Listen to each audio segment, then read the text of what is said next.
पहले पाठ्य पुस्तक के प्रश्न थे वो मैंने करवा दिए और एक दो निबंधात्मक प्रश्न था उनके बारे में बता दिया कि कहाँ से कैसे उत्तर करना है उनका। अब इनके अलावा भी कुछ और प्रश्न बनते हैं, इनके अलावा भी जो कुछ और प्रश्न बनते हैं जो महत्वपूर्ण है, यानी हमारे लिए काम के हैं। कैसे प्रश्न भी बनाकर पूछ सकते हैं, कोई जरूरी नहीं है कि अपनी जो एग्जाम लगे उसमें पाठ्य पुस्तक के प्रश्न ही आए। तो वो प्रश्न है, देखो पहला है पश्चिमी घाट का सर्वोच्च पर्वत शिखर है। पश्चिमी और पूर्वी घाट पढ़ाते समय दोनों के बताए थे, जब हम अध्ययन कर रहे थे तब दोनों पर चर्चा की थी हमने। पश्चिमी घाट और पूर्वी घाट का अंतर देखा था। तो पश्चिमी घाट का सर्वोच्च पर्वत शिखर है अन्नाईमुडी। कौन सा है? अन्नाईमुडी। और पूर्वी घाट का मैंने बताया था कौन सा है? महेंद्रगिरी। पूर्वी घाट का तो हमारे पाठ्य पुस्तक के प्रश्नों में आ गया। पूर्वी घाट ऐसा है का ऐसा प्रश्न नहीं आया था। पश्चिमी घाट की जगह क्या लिखा हुआ था? पूर्वी घाट। तो पूर्वी घाट का तो है महेंद्रगिरी। और मैंने उस समय भी कहा था कि ये कोई जरूरी नहीं है कि पूर्वी घाट का ही पूछे, पश्चिमी घाट का भी बन गया प्रश्न। तो पश्चिमी घाट का कौन सा है? अन्नाईमुडी। अगला है अरावली पर्वत के पश्चिमी किनारे पर स्थित है। अरावली पर्वत लगभग हिस्सा राजस्थान में है। तो अरावली पर्वत है उसके पश्चिमी किनारे पर क्या स्थित है? तो अरावली पर्वत के पश्चिमी किनारे पर है थार का मरुस्थल। या ऐसे पूछ ले, थार का मरुस्थल कहाँ स्थित है? बात एक ही है, प्रश्न को उत्तर और उत्तर को प्रश्न बना दिया जाए तो वही बात है। हम भी क्या करेंगे? उत्तर को प्रश्न बना देंगे, प्रश्न को उत्तर। यहाँ पे पूछा है अरावली पर्वत के पश्चिमी किनारे पर स्थित है, तो थार का मरुस्थल। या पूछ ले थार का मरुस्थल कहाँ स्थित है? तो कहाँ स्थित है? अरावली पर्वत के पश्चिमी किनारे पर। अगला है मरुस्थल में पाए जाने वाले अर्धचंद्राकार बालू के टीले। थार का मरुस्थल पढ़ा था, उस समय चर्चा की थी। थार का मरुस्थल जब हमने पढ़ा था मैंने आधे चंद्रमा का आकार बना के भी दिखाया था। तो जो थार का मरुस्थल है वहां पर रेत के टीले हैं, बालू के टीले, रेत के बड़े बड़े टीले हैं। और किस आकार में है? आधे चंद्रमा के आकार में है। और वहां के लोग, स्थानीय नाम उनका क्या बताया था? देखो ये सारे एक से ही नाम है, बालू का स्तूप, बालू के टीले, बरखान। लेकिन उनका प्रसिद्ध नाम क्या है? बरखान नाम से ज्यादा प्रसिद्ध है। अर्धचंद्राकार टीलों को क्या कहा जाता है? बरखान कहा जाता है। अगला है बाढ़ के मैदानों के नए एवं युवा निक्षेप क्या कहलाते हैं? जब हमने खादर और भांगर पढ़ा था, खादर और भांगर पढ़ा था तब मैंने अलग से नाम लिख के बताया था कि जैसे ऐसे लिखा था खादर और भांगर, दोनों में अंतर क्या था? एक तो पुराने निक्षेप है और एक नए निक्षेप है। मैंने तरीका भी बताया था, ये तो है नए और ये है पुराने। मैंने एक शब्द लिखा था खान, ऐसे लिखा था। तो हमें याद रखना है खा का मतलब खादर, नए का मतलब नए। तो खादर क्या है? बाढ़ के मैदानों के नए और युवा निक्षेप क्या कहलाते हैं? खादर कहलाते हैं। और इसकी जगह पुराने पूछ लिए जाए तो वो क्या कहलाते हैं? बांगर या भांगर भी लिखा हुआ होता है कई जगह, बांगर या भांगर लिखते हैं तो भी एक ही बात है। तो 4 के प्रश्न का उत्तर हो गया ब। बाढ़ के मैदानों के नए एवं युवा निक्षेप खादर कहलाते हैं। हिमालय की सबसे पूर्वी सीमा बनाने वाली नदी, हिमालय पर्वत से निकलने वाली नदियों का अध्ययन किया तब देखा था कि हिमालय की सबसे पूर्वी सीमा बनाती है कौन? ब्रह्मपुत्र नदी है, वह सबसे पूर्वी सीमा बनाती है। तो ये तो कुछ एबैसिड है या ऑब्जेक्टिव टाइप क्वेश्चन थे। इनके अलावा और क्वेश्चन आपको नोटबुक में करने हैं, समझाने के लिए नहीं बता रहा हूं मैं, आपको इनको अपनी नोटबुक में भी करने हैं। नोटबुक में जो पाठ के प्रश्न करवाए थे या पाठ के मध्य से भी कुछ प्रश्न करवाए थे, उनके अलावा ये भी हमें नोटबुक में करने हैं। तो अगला प्रश्न है हमारे देश में कितने प्रकार की भू-आकृतियां पाई जाती है? किसकी बात चल रही है? भारत की, हमारे देश की भू-आकृतियां, धरातल की आकृतियां वो हमारे देश में कौन कौन सी है? तो हमारे देश में पर्वत है, मैदान है, मरुस्थल है, पठार, द्वीप समूह और तटीय मैदान, ये भू-आकृतियां पाई जाती है। पर्वत, मैदान, मरुस्थल, पठार, द्वीप समूह और तटीय मैदान। अगला है विश्व की सबसे ऊंची पर्वत श्रेणी कौन सी है? प्रश्न को अच्छी तरह पढ़ना है। पूछा क्या है? पर्वत श्रेणी का नाम पूछा है, पर्वत शिखर का नाम नहीं पूछा है। अगर पर्वत श्रेणी पूछी जाए तो सबसे नवीन भी है। हिमालय पर्वत श्रेणी क्या है? नवीन भी है और सबसे ऊंची भी है। सबसे प्राचीन पूछे तो अरावली, सबसे प्राचीन पूछे तो अरावली पर्वतमाला है, और नवीन और ऊंची पूछे तो हिमालय पर्वत श्रेणी है। अब इसकी जगह मान लो पर्वत शिखर पूछ लिया जाए तो सबसे ऊंची पर्वत शिखर या पर्वत चोटी पूछ ली जाए तो वो है माउंट एवरेस्ट। विश्व की पूछे तो, भारत की पूछे तो नहीं है। भारत के अगर सबसे ऊंची पर्वत चोटी पूछे तो ये है जो नाम लिखा हुआ है कंचनजंगा, और विश्व की पूछे तो माउंट एवरेस्ट। कहां पर है? तिब्बत और नेपाल की सीमा, ऊंचाई 8,848 मीटर, तीन हो गई है विश्व की, भारत की और एक हमारे प्रदेश की राजस्थान की। राजस्थान की पूछ ले तो राजस्थान की सबसे ऊंची पर्वत चोटी जो अरावली पर्वत में है गुरु शिखर। राजस्थान की सबसे ऊंची पर्वत चोटी कौन सी है? गुरु शिखर, जिसकी ऊंचाई क्या है? 1722 या 1727, 1722 से 27 तक मानी गई है। आगे है मीटर, किलोमीटर तो होगा नहीं क्योंकि विश्व की सबसे ऊंची की मीटर लगाया हमने। तो विश्व की सबसे ऊंची है हिमालय पर्वत, 8,848 मीटर ऊंचाई है, तिब्बत और नेपाल की सीमा में है। भारत के है कंचनजंगा, और राजस्थान की पूछे तो गुरु शिखर, सिरोही जिले में। गुरु शिखर कहां पर है? राजस्थान का जो सिरोही जिला है उसमें। फिर अगला प्रश्न है हिमालय पर्वत श्रृंखला का विस्तार। विस्तार का मतलब कहां से कहां तक फैला है? तो हिमालय पर्वत श्रृंखला पश्चिम पूर्व दिशा में, कौन सी है? पश्चिम पूर्व दिशा में सिंधु से लेकर ब्रह्मपुत्र नदी तक फैली हुई है। सिंधु नदी से शुरुआत है और ब्रह्मपुत्र, अभी नाम आया था ना ब्रह्मपुत्र का, हिमालय की सबसे पूर्वी सीमा। तो पश्चिम में तो सिंधु है और पूर्व में ब्रह्मपुत्र। अभी देखो हमने इस प्रश्न में किया था हिमालय की सबसे पूर्वी सीमा बनाने वाली नदी ब्रह्मपुत्र नाम लिखा था। तो हिमालय का विस्तार कहां से है? पश्चिम से पूर्व दिशा में। कहां से कहां तक है? सिंधु से लेकर ब्रह्मपुत्र नदी तक फैली हुई है हिमालय पर्वत श्रृंखला। दून किसे कहते हैं? किन्हीं प्रसिद्ध 3 दूनों के नाम बताइए। यानी दून की परिभाषा लिखनी है। दून किसे कहते हैं? निम्न हिमालय और शिवालिक हिमालय। हिमालय के 3 भाग किए थे हमने, कौन कौन से? महान हिमालय या हिमाद्री, दूसरा निम्न हिमालय और तीसरा शिवालिक। तो जो दूसरा और तीसरा भाग है कौन सा? निम्न हिमालय और शिवालिक के मध्य स्थित लंबी घाटियां है, उनको क्या कहा जाता है? दून कहा जाता है। निम्न हिमालय और शिवालिक हिमालय के मध्य बीच में जो लंबी घाटियां होती है उनको दून कहते हैं। और ये जो नाम आपने सुने होंगे देहरादून, तो देहरादून जगह का नाम है, लेकिन कैसे है वो? निम्न हिमालय और शिवालिक हिमालय के बीच में। कोटली दून और पाटली दून, ये 3 प्रसिद्ध दून है। अगला है पूर्वांचल पर्वतों के अंतर्गत कौन कौन सी पहाड़ियां आती है? पूर्वांचल जो पर्वत है उसके अंतर्गत जो छोटी पहाड़ियां हैं उनके नाम बताने हैं। उनके नाम है पटकोई, नागा, मिजो और मणिपुर की पहाड़ियां। पटकोई, नागा, मिजो और मणिपुर की पहाड़ियां कहाँ आती है? पूर्वांचल पर्वतों के अंतर्गत आती है। मध्य उच्च भूमि, राजकीय पठार का भाग किया था हमने, मध्य उच्च भूमि, निम्न भूमि। तो मध्य उच्च भूमि की प्रमुख नदियां कौन कौन सी है? तो मध्य उच्च भूमि की मुख्य नदियां है चंबल, सिंध, बेतवा और केन। 4 नदियों के नाम लिखे हुए हैं, चंबल, सिंध, बेतवा और केन। ये क्या है? मध्य उच्च भूमि की प्रमुख नदियां हैं। आगे दक्कन के पठार, या इसको दक्षिण का पठार भी कहते हैं। दक्कन नाम बोलते हैं या दक्षिण नाम बोलते हैं की बात है। के उत्तरी पूर्वी विस्तार का नाम बताइए।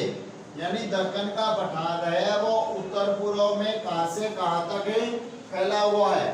तो दक्कन का पठार है वो उत्तर पूर्व में मेघालय, कार्बी एंगलोंग ये पठार का नाम है, कार्बी एंगलोंग पठार, और उत्तर में उत्तर कचार पहाड़ी, ये पहाड़ी का नाम है उत्तर कचार पहाड़ी।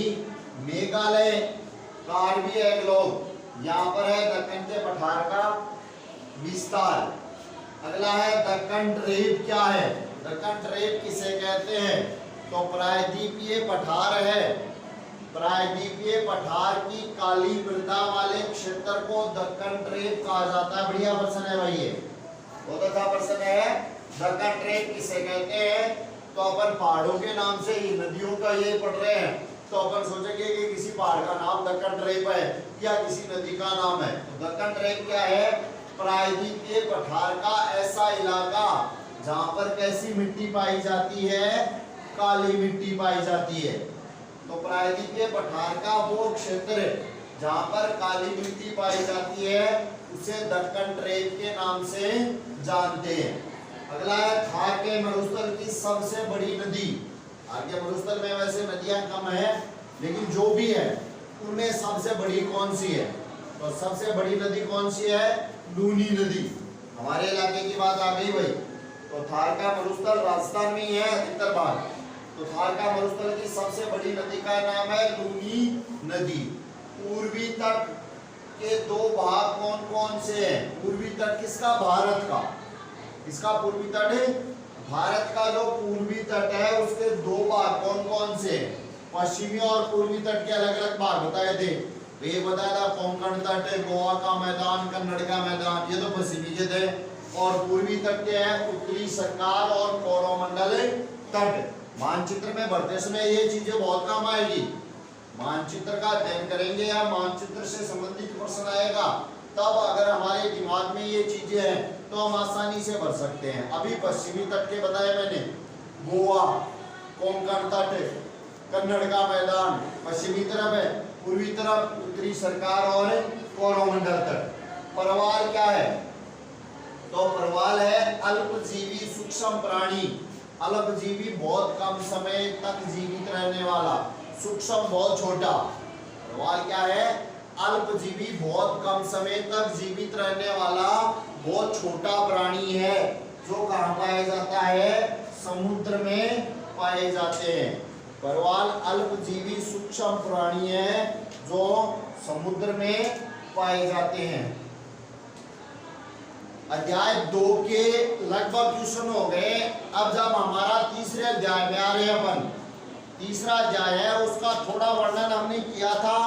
भारत में अपवाह तंत्र के बारे में है, और अपवाह की परिभाषा नदी द्रोणी किसे कहते हैं? हिमालय से भारत की नदी अपवाह को कौन से दो भागों में बांटा गया था? एक हिमालय से निकलने वाली नदियां और एक प्रायद्वीपीय नदियां। हिमालय से निकलने वाली नदियों में दो नदी तंत्र की चर्चा हमारी हो गई थी। कौन कौन सी? सिंधु नदी तंत्र और गंगा नदी तंत्र के बारे में हमने अध्ययन कर लिया। अब तीसरा नदी तंत्र है ब्रह्मपुत्र नदी तंत्र। इसके बारे में देखो भाई, ब्रह्मपुत्र नदी तंत्र क्या है? तो ब्रह्मपुत्र नदी है तिब्बत की मानसरोवर झील के पूर्व तथा सिंधु और सतलज के स्रोतों के काफी नजदीक से निकलती है। पहला इसका उद्गम स्रोत, निकलती कहां से है ये?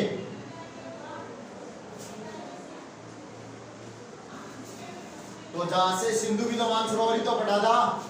तो ब्रह्मपुत्र कहां से निकलती है? तिब्बत में मानसरोवर झील है उसके नजदीक से, जहां से कौन कौन सी? सिंधु और सतलज निकलती है। सिंधु और सतलज नदियां निकलती है कहां से? तिब्बत में मानसरोवर के नजदीक से। उनके पास से ही कौन निकलती है? ब्रह्मपुत्र नदी निकलती है। निकलने का मतलब क्या हुआ? उद्गम स्रोत। तो जहां से सिंधु और सतलज निकलती है उसके बिल्कुल नजदीक से ब्रह्मपुत्र नदी का उद्गम होता है। इसकी लंबाई सिंधु से कुछ अधिक, परंतु इसका अधिकतर मार्ग भारत के बाहर स्थित है। सिंधु नदी की जो लंबाई हमने पढ़ी थी उससे ब्रह्मपुत्र की लंबाई क्या है? ज्यादा है, लेकिन ब्रह्मपुत्र ज्यादातर भारत के बाहर ही है। ब्रह्मपुत्र नदी है वो ज्यादातर मार्ग है, रास्ता है, बहने का स्थल है, वो भारत के बाहर स्थित है ब्रह्मपुत्र नदी का। यह हिमालय के समानांतर पूर्व की ओर बहती है। जिस प्रकार हिमालय पर्वत है उसी के समानांतर बराबर में पूर्व की ओर बहती है ब्रह्मपुत्र नदी। और नामचा बारवा शिखर के पास पहुंचकर यह अंग्रेजी के युवाक्षर जैसा मोड़ बनाकर भारत में अरुणाचल प्रदेश में गार्ज के माध्यम से प्रवेश करती है। नामचा बारवा एक पर्वत शिखर है जिसकी ऊंचाई 7,757 मीटर है। तो नामचा बारवा पर्वत शिखर है, उसके पास जब सिंधु नदी पहुंचती है, नामचा बारवा पर्वत शिखर के पास पहुंचती है तो क्या करती है, अंग्रेजी में जैसे युवाक्षर ऐसे लिखा जाता है, अंग्रेजी का युवाक्षर है, प्रश्न पूछ लिया जाए अंग्रेजी के युवाक्षर जैसा आकार मोड़ कौन बनाती है, तो युवाक्षर जैसा मोड़ कौन बनाती है, ब्रह्मपुत्र नदी। कहां पर, नामचा बारवा पर्वत शिखर के पास पहुंचकर युवाकार जैसा मोड़ बनाती है और अरुणाचल प्रदेश में गार्ज के माध्यम से भारत में प्रवेश करती है। निकलती तो कहां से है, तिब्बत में मानसरोवर के पास से, निकलने का मतलब उद्गम स्रोत। और भारत में कहां प्रवेश करती है, अरुणाचल प्रदेश। अरुणाचल प्रदेश में गार्ज बनाती है। गार्ज का बताया था मैंने, जैसे ये ऊंचे ऊंचे पर्वत शिखर है और इनके बीच से निकलने के लिए, बीच से जब नदी निकलती है वो है गार्ज। तो गार्ज बनाती है कहां पर, अरुणाचल प्रदेश में, और फिर भारत में प्रवेश करती है। यहाँ इसे दियांग के नाम से जाना जाता है, ये भी याद रखने वाली बात है। अरुणाचल प्रदेश में जब ब्रह्मपुत्र नदी प्रवेश करती है तो इसे ब्रह्मपुत्र नहीं कहा जाता है, अरुणाचल में इसे क्या कहा जाता है, अरुणाचल प्रदेश में इसे दिहांग नाम दिया गया है। ब्रह्मपुत्र के कई नाम आएंगे, ब्रह्मपुत्र के कई नाम आएंगे, उनको याद रखना है। नाम तो ब्रह्मपुत्र है लेकिन अरुणाचल प्रदेश में इसे क्या कहते हैं अपन, दिहांग नाम है इसका। जैसे अरुणाचल प्रदेश में प्रवेश करती है एक गार्ज बनाकर, तो अरुणाचल प्रदेश में इसे दिहांग नाम से जाना जाता है या दियांग कहा जाता है। तथा दिबांग, लोहित, केनूला और दूसरी सहायक नदियां इससे मिलकर असम में ब्रह्मपुत्र का निर्माण करती है। असम में जब चली जाती है तो इसका नाम क्या हो जाता है, ब्रह्मपुत्र हो जाता है। समझ रहे हो, अरुणाचल प्रदेश में तो क्या नाम है, दिहांग नाम है। तो दियांग नदी है, उसमें और नदियां कौन सी, दिबांग, लोहित, केनूला और अन्य, तीन तो मुख्य है, दिबांग, लोहित, केनूला, ये तो है ही है। इनके अलावा और नदियां मिलती है, कहां पर मिलती है, दिहांग नदी में। दियांग क्या है, ब्रह्मपुत्र नदी का अरुणाचल प्रदेश में नाम है। तो दियांग नदी में जो दिबांग, लोहित, केनूला और दूसरी सहायक नदियां मिल जाती है, और जब ये मिलकर एक नदी बनकर कहां पहुंचती है, असम में पहुंचती है, तो असम में इसका नाम क्या हो जाता है, ब्रह्मपुत्र नाम हो जाता है। समझ गए, पहले नाम क्या था, दिहांग, असम में नाम क्या बन गया, ब्रह्मपुत्र। और जब यह बांग्लादेश में जाती है, ब्रह्मपुत्र को तिब्बत में सांगपो और बांग्लादेश में जमुना कहा जाता है, ये भी याद रखना। तिब्बत में तो कहते हैं सांगपो, किसके नाम है ये, ब्रह्मपुत्र के, और बांग्लादेश में कहा जाता है जमुना। तीन नाम आ गए, एक नाम तो मुख्य बोल रहा हूं बार बार, क्या है ना मुख्य नाम, ब्रह्मपुत्र। ब्रह्मपुत्र नाम तो है ही है। कहां से शुरू होती है, तिब्बत के कैलाश मानसरोवर से, वहां से जहां से सिंधु और सतलज निकलती है, वहां से शुरू हुई, बहती हुई कहां आती है, बहती हुई ये जाती है हिमालय के समानांतर बहती है। नामचा बरवा जो पर्वत शिखर है उसके पास पहुंचकर युवाकार का मोड़ बनाती है, अरुणाचल प्रदेश में पहुंचती है, तब एक गार्ज बनाती है। अरुणाचल प्रदेश में इसे दियांग कहा जाता है। दियांग में दिबांग, लोहित और केनूला मिलती है, और इसके अलावा और सहायक नदियां मिलती है।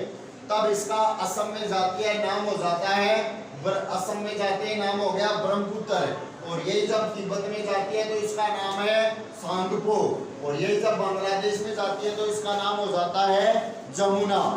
तिब्बत एक शीत और शुष्क प्रदेश है। शीत का मतलब ठंडा और शुष्क का मतलब उसका मतलब जहाँ पर वर्षा वगैरह नहीं हो, पानी कम हो, नमी न हो। तो तिब्बत एक शीत और शुष्क प्रदेश है, अतः यहाँ इस नदी के जल में सिल्ट और की मात्रा बहुत कम मिलती है। याद रखना, तिब्बत में ब्रह्मपुत्र नदी में सिल्ट की मात्रा कम क्यों होती है, प्रश्न आएगा आगे। तिब्बत में ब्रह्मपुत्र नदी में सिल्ट की मात्रा कम क्यों होती है? क्योंकि तिब्बत क्या है, एक शीत और शुष्क प्रदेश है, ठंडा और शुष्क प्रदेश है। इसलिए जब ब्रह्मपुत्र नदी तिब्बत में जाती है तो ठंडा और शुष्क होने के कारण इसमें सिल्ट की मात्रा बहुत कम होती है। भारत में यह उच्च वर्षा वाले क्षेत्र से होकर गुजरती है। तिब्बत में तो वर्षा ज्यादा नहीं है, और भारत में जब आती है तो ऐसे इलाकों में जाती है जहाँ पर वर्षा खूब है, और जब वर्षा खूब है तो नदी के पानी की मात्रा बढ़ जाती है, और पानी की मात्रा बढ़ने का मतलब बाढ़ की संभावना बढ़ती है। तो ब्रह्मपुत्र नदी है वो भारत में ऐसे इलाकों से गुजरती है जहाँ पर वर्षा की मात्रा उच्च हो, यहाँ नदी में जल और सिल्ट की मात्रा बढ़ जाती है। असम में ब्रह्मपुत्र अनेक धाराओं में बहकर एक गुंफित नदी का रूप ले लेती है, कई धाराओं में बढ़ जाती है। असम में वर्षा वाला इलाका है, वहाँ ब्रह्मपुत्र नदी के में सिल्ट की मात्रा बढ़ जाती है ब्रह्मपुत्र नदी के पानी में, और वहां जाकर क्या करती है, ये छोटी छोटी अलग बड़ी बड़ी धाराओं में गुंफित नदी बन जाती है, धाराओं में बढ़कर, तथा बहुत से नदी द्वीपों का निर्माण करती है। और धाराओं में बटने का मतलब जैसे ये नदी यहाँ से आ रही है और यहाँ आकर क्या हो गया, ऐसे धाराओं में बट गई, तो यहाँ पर जो इलाके हैं वो द्वीप। तो ब्रह्मपुत्र नदी क्या करती है, असम में जाकर अनेक धाराओं में बट जाती है और वहां अनेक द्वीपों का निर्माण करती है। हमने पढ़ा था विश्व का सबसे बड़ा नदीय द्वीप, प्रश्न लिखाया था मैंने, विश्व का सबसे बड़ा नदीय द्वीप माजोली नाम दिख रहा था, और वो कहां पर है, ब्रह्मपुत्र नदी में। माजोली द्वीप जो विश्व का सबसे बड़ा नदीय द्वीप है वो कहां पर है, ब्रह्मपुत्र नदी में। तो यह क्या करती है, नदी द्वीपों का निर्माण करती है। प्रत्येक वर्ष वर्षा ऋतु में यह नदी अपने किनारों से ऊपर बहने लगती है। किनारों से ऊपर बहने का मतलब जितना इसका बहाव क्षेत्र है उससे ज्यादा पानी हो जाता है, तो किनारों से ऊपर पानी गया वो आसपास के इलाकों में जाएगा और वहां क्या लाएगा, बाढ़ लाएगा। तो कहने का मतलब है जब वर्षा ऋतु होती है तो ब्रह्मपुत्र नदी में पानी की मात्रा बढ़ जाती है और यह अपने किनारों से ऊपर बहने लग जाती है, और बाढ़ के द्वारा असम और बांग्लादेश में बहुत क्षति पहुंचाती है। तो ब्रह्मपुत्र नदी है वो असम और बांग्लादेश के इलाकों में बाढ़ लाती है। क्यों कि उच्च वर्षा वाले क्षेत्र है, ज्यादा वर्षा होने के कारण ब्रह्मपुत्र नदी के जल स्तर है वो बढ़ जाता है और किनारों से ऊपर बहती है तो बाढ़ आ जाती है बांग्लादेश और असम में। उत्तर भारत की अन्य नदियों के विपरीत ब्रह्मपुत्र नदी में सिल्ट निक्षेपण की मात्रा बहुत अधिक होती है, इसके कारण नदी की सतह बढ़ जाती है, सिल्ट ज्यादा होने के कारण आकार बढ़ जाता है और बार बार अपनी धारा के मार्ग में परिवर्तित करती है। अपने धारा का रास्ता है वो बार बार बदलती है, कारण सिल्ट की मात्रा ज्यादा होने के कारण। तो ये तो थी हिमालय पर्वतीय या हिमालय क्षेत्र की नदियां, कौन कौन सी, सिंधु, गंगा और ब्रह्मपुत्र। अब दूसरे प्रकार के प्रायद्वीपीय नदियां जो का देखेंगे क्या है।